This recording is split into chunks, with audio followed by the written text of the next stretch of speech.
The Watchers in the Walls. I used to work for a company that restored old abandoned houses. Not haunted houses, not creepy murder mansions. At least that's what I told myself. Most jobs were tedious. Mold remediation, cracked pipes, warped floors. You learned to ignore creaks and drafts. Then came the Patterson house. It sat deep in the woods, almost like the forest had tried to swallow it. The road there was a winding strip of cracked asphalt, barely wide enough for one car. When we first pulled up, the trees leaned in so close it felt like they were listening. The house itself was a crumbling Victorian, sagging under its own weight. The shutters hung like broken limbs. The windows were dusty and opaque, but sometimes you caught the feeling that something was peering out from the inside. The owners lived out of state. They'd inherited the place from a great-uncle no one had seen in decades. All they told us was, "You'll hear noises. It's an old place, don't worry about it. Just fix it up enough to sell." We should have left the moment we set foot inside. From the first step onto the porch, the house felt wrong. Not, oh, it's a little spooky wrong. Predatory wrong.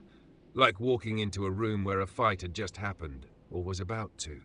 Inside, it smelled of mold, old iron, and something faintly sweet, like rotting fruit. The first few days were uneventful. Just the usual problems. Warped floors, rats in the walls, pipes that screamed when you turned the taps. But little things started to pile up. Our tools kept vanishing, only to turn up in places we'd already cleared. Footprints appeared in the dust overnight, small ones like those of a child, or something pretending to be one.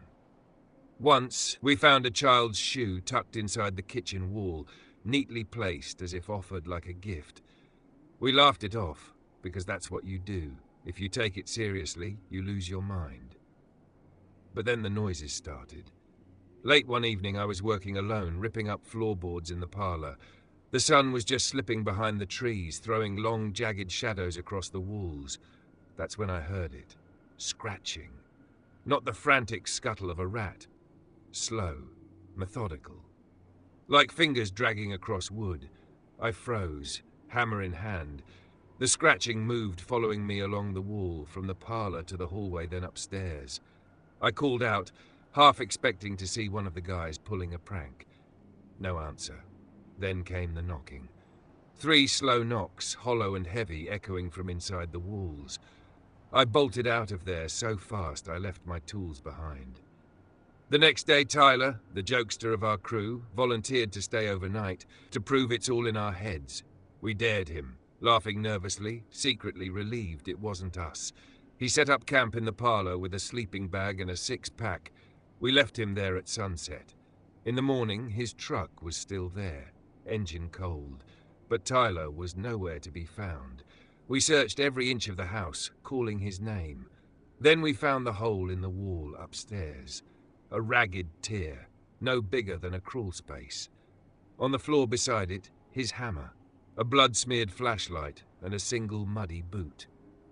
From inside the hole came the faint sound of breathing. We didn't stay long enough to investigate. Later, I found the house's history buried in a dusty town archive. The original builder had vanished during construction. Over the decades, every family who lived there reported strange occurrences.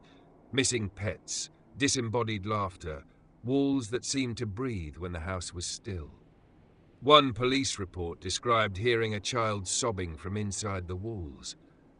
When they broke it open, they found nothing, except a child's drawing, scratched into the wooden beams. A picture of people with long, spidery arms, standing between the walls, smiling wide, sharp smiles. The final residence before the house was abandoned, 3 children went missing without a trace. And the last journal entry from the mother read, "They said if we leave, they'll come with us. They said they like how we taste." We abandoned the job after Tyler's disappearance. The owners threatened to sue, but we didn't care. Let them find another fool to finish it. Weeks later, strange things started happening at my apartment. It started small. Scratches on the walls, flickering lights, the feeling of being watched when I was alone. One night, I came home to find muddy footprints, small, child-sized, leading from my front door to my bedroom closet. Inside the closet, scratched into the wood in frantic tiny letters, "You open the walls. You let us out." I sleep with the lights on now. It doesn't help, because some nights when I lie perfectly still, I hear scratching behind the walls. Getting closer. Always closer. I don't know what they are. I only know one thing. Once you hear the knocking, it's already too late. I moved after it happened. After Tyler disappeared, after the breathing in the walls, after the muddy footprints and the tiny, frantic scratches in my apartment. I packed what I could fit in my truck and drove. No plan, no destination, just away. At first it worked. The farther I got from the Patterson house, the lighter I felt. For a while it almost felt like I could breathe again, like the world was waking up from a nightmare.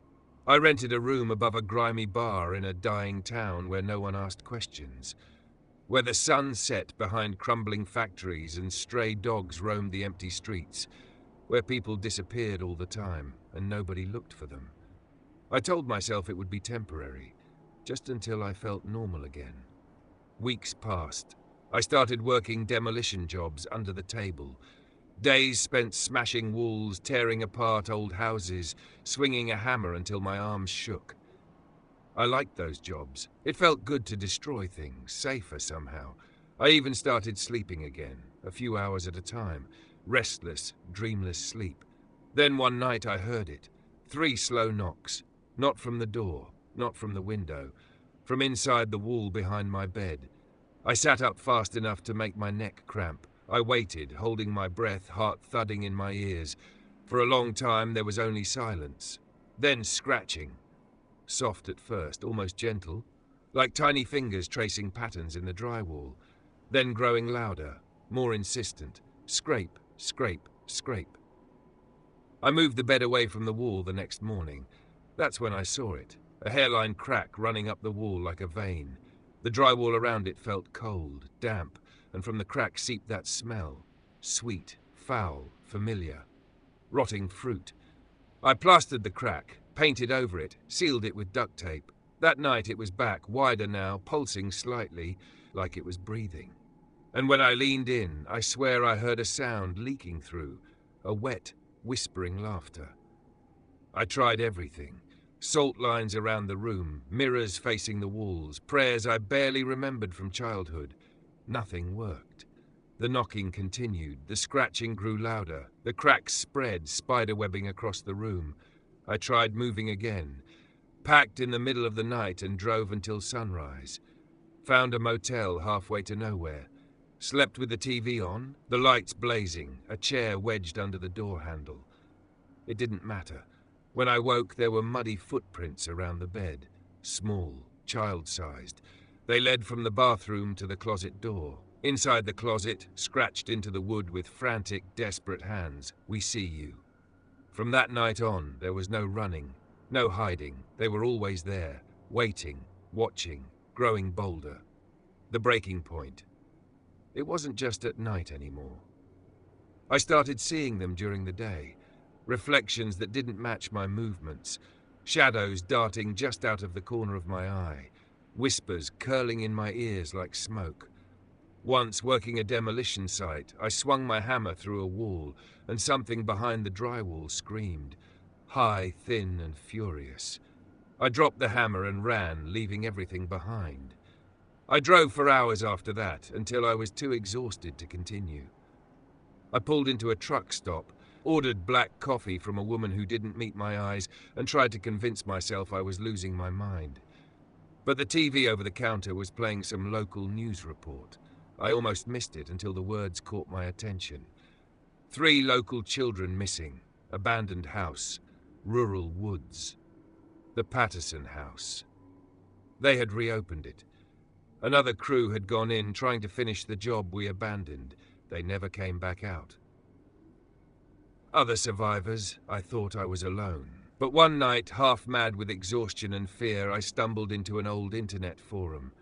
Paranormal experiences, haunted places, The usual crackpots and thrill-seekers, and hidden in a thread from years ago, buried under layers of posts, I found it. Anyone else hear the knocking? It had dozens of replies, people from all over, different towns, different houses, different lives, but the same story.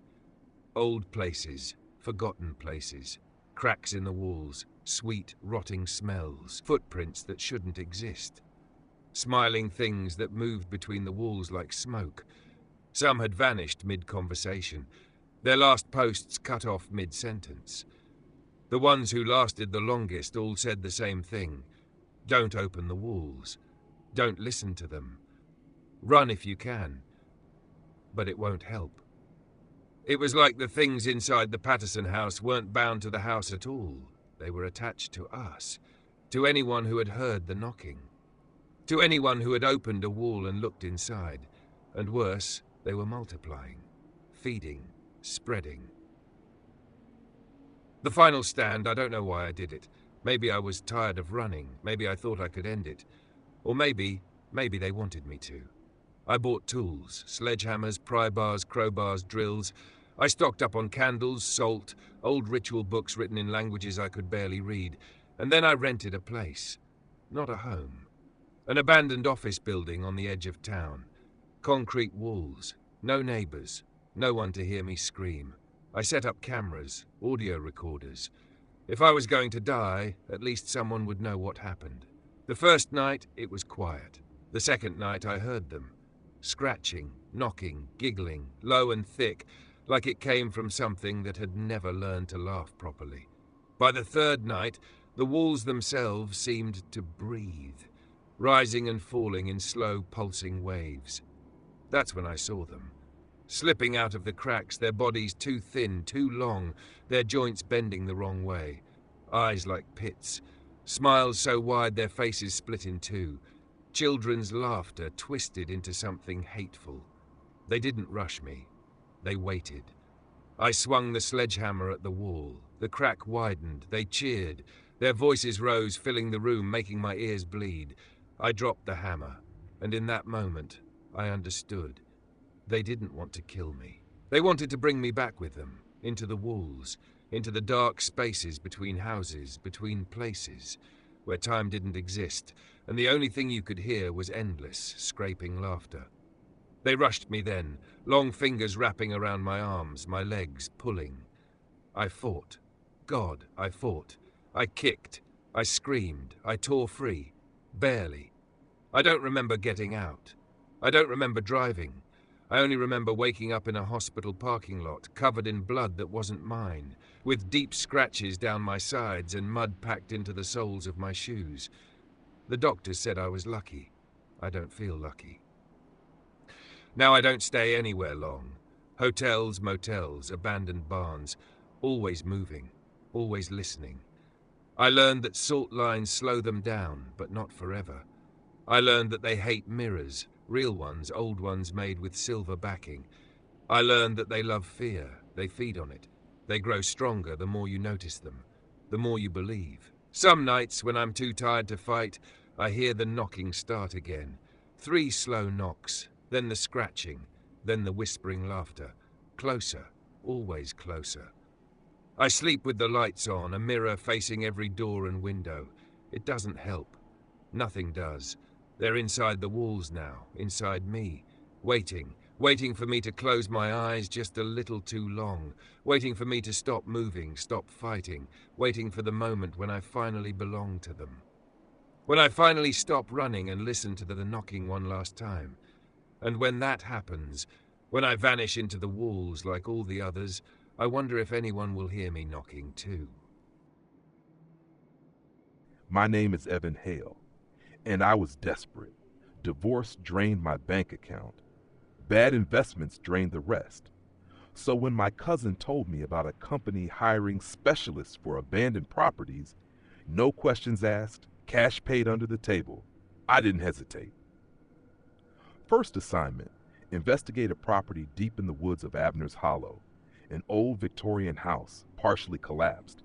The job listing was blunt: high-risk restoration, disturbances reported, hazard pay provided. It should have raised every red flag, but I needed the money. I found it at dusk. Hidden behind gnarled, clawing trees, it looked like something out of a fever dream, half sunken into the earth, its windows like dead eyes staring out. I thought I was alone until I saw it. A battered pickup truck, half buried under fallen branches, engine rusted through. Inside the cab, empty fast food wrappers, a moldy sleeping bag.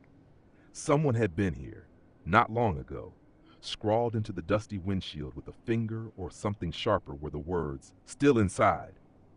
I went in armed, flashlight, crowbar, and a Smith & Wesson tucked in my belt. The floor sagged dangerously, the air sour with rot. And the noise, God, the noise. The house sounded alive, creaking, sighing, shuddering. Then, from inside the walls, 3 slow knocks. I froze. Not rodents, not pipes. Knocks. I knew the stories. Hell, anyone from a small town had heard them. The watchers in the walls, old folklore, Halloween campfire nonsense, wasn't it? On the 2nd floor, past the collapsed staircase, I found it, wedged halfway into a gaping hole torn into the wall. A corpse, bloated, gray, twisted at impossible angles. A man, maybe mid-30s, wearing jeans and a flannel soaked in dried blood. A broken sledgehammer lay near his hand, scratched into the wood beside him, desperate and uneven. Don't open the walls. I found a wallet in his back pocket, name Lucas Ward. The name tickled something in the back of my mind. I'd seen it once on a forum thread while researching oddities. A survivor. A warning poster. And here he was, rotting in a wall. I should have run. Instead, I leaned closer to the hole, curiosity dragging me in like a fish on a line. Beyond the jagged opening was darkness, deeper than it should have been, deeper than physics allowed. From the depths came a wet, smacking sound like lips parting. Then, something moved. Long, pale arms, jointless and slick, slithered along the inside of the wood like eels. Fingers stretched too long to be human, clawed slowly at the edge. I stumbled back, heart pounding, raising the gun with shaking hands. From behind the wall came a chorus of voices, whispering in a child's sing-song. You opened the wall. You opened the wall. I bolted down the stairs. The house shifted around me. Hallways stretched too long. Doors disappeared. Every step I took, the knocks grew louder, now everywhere, following, mocking. I crashed through a boarded-up window, tearing open my arms on the broken glass. Outside, the forest was wrong. The trees leaned closer. The paths twisted backward. The world behind me, where the house still loomed, seemed to pulse, breathing with the same rhythm as the knocks. No matter how far I ran, I could still hear them. 3 slow knocks, always behind me. I eventually made it to town, ragged, bleeding, half insane. When the police questioned me, I babbled about walls and things with too many teeth. They chalked it up to exposure. Filed a missing persons report for Lucas Ward. End of story for them, but not for me. Before leaving town, I raided the abandoned library where the old historian Mr. Harrow had once worked. In a locked drawer, I found a battered leather journal, Harrow's notes. Inside, frantic scribbles, diagrams of houses with extra walls, unseen spaces between dimensions. One passage underlined in red.